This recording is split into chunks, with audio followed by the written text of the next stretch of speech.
35 is like it's almost like a pause or a stop to breathe in the book, I find. It's a rest page almost. Instead of just focusing on some intense action, it's just a way just to step back and just view everything as one big picture. So when we're laying the book out, Gra and myself found that these two images worked really well side by side. This image was shot on a February day in 2016. The other image that corresponds with it was shot on the same February day a year later, on the same Hawaiian island, on the same beach, on the same sandbank. And I didn't realise that till laying the book out, and the images worked so well together, but they're so different from each other, but they're so similar to each other, and they're both shot with a 35mm lens. When you're shooting with a 35 as opposed to a longer telephoto lens, the longer telephoto lens, it lets you be far enough away to not be in danger, but close enough to still get all the details. The 35, you have no choice but to be right in there, and to be right in there with your whole view being blocked by your housing, you're going to have to pay the price at least, once or twice every use. With this shot, it's me wanting to show more of a close-up of the wave. You really are trying to fill the frame with one part of the wave without telling the story of the rest of it. But that's what I think makes it so powerful, because you are showing that small part of the wave in such a large scale.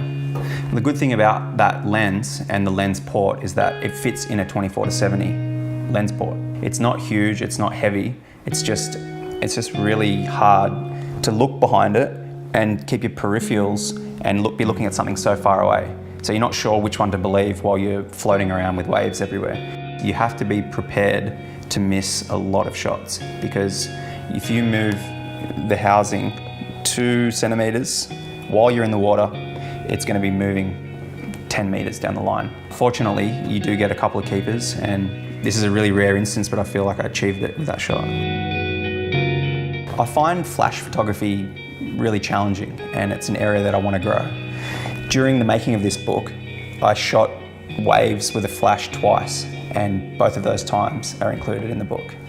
So this is a flash housing, and inside the flash housing goes the speedlite, which goes in my normal housing with my camera and a port with a lens. So you're swimming around with a lot of heavy gear that's technically demanding in the dark, and you have a 20-minute window. So that's basically why flash isn't my go-to choice. You have such a small period of light where it'll work. It's a lot heavier on your wrists, and it's a lot more technically demanding.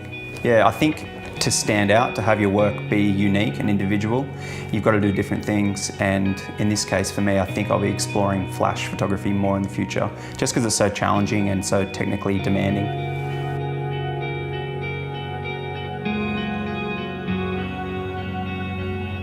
The positioning in this shot is unique because it's one of only 2 or 3 shots in the book where, instead of looking out to the horizon, out towards the sea, I'm looking back towards land. Whenever I'm shooting waves from underwater, it's essential to have a dome port. And in this case, I use an AquaTech 8-inch dome, which is their biggest one. It's essential for me not only to have clarity of clear conditions underwater, but have edge-to-edge sharpness. And that's what this dome really brings. When you see a shot like this, it is only very small. You don't want the wave before to pull sand up, and you just want it to just peel and break all at once, and that will give you the straight line. That will give you the ability to see through the wave, because while the wave bends, there's a fraction of a second where you can see the land.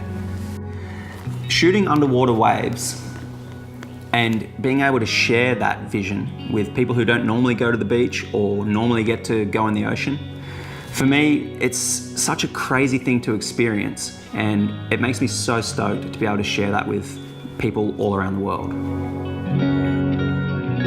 I think with time and the more familiar you become, I think you can kind of feel when a certain style of shot will present itself, and that's what the 105 and this shot it led to.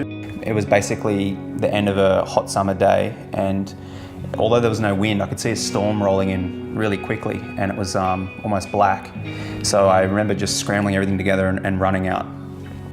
And as it came, I just seen waves breaking and and blowing back up, and then the wind came, and that's what one of these drops actually is. It's the wind from an offshore spray. I chose this because it is water and light in its most purest form, in its most simplest form. It's not even a wave, it's just water reacting with light, two elements in front of me that I captured. The 105 really allows me more than any other lens to separate foreground and background, and that's what I've done with this image. It isolates things more so than a 50 or an 85 because of the depth, and it allows me to freeze a moment of time. It's such a unique image that I wanted to use it in the book, obviously, but it needed somewhere else as well. I needed another home, and I found, because it's kind of hasn't got a lot going on, that it just made a really good closing piece for the book. And it went from a raging sea on the front to just one single droplet on the back. And I find that kind of, yeah, it's a nice way to end the project.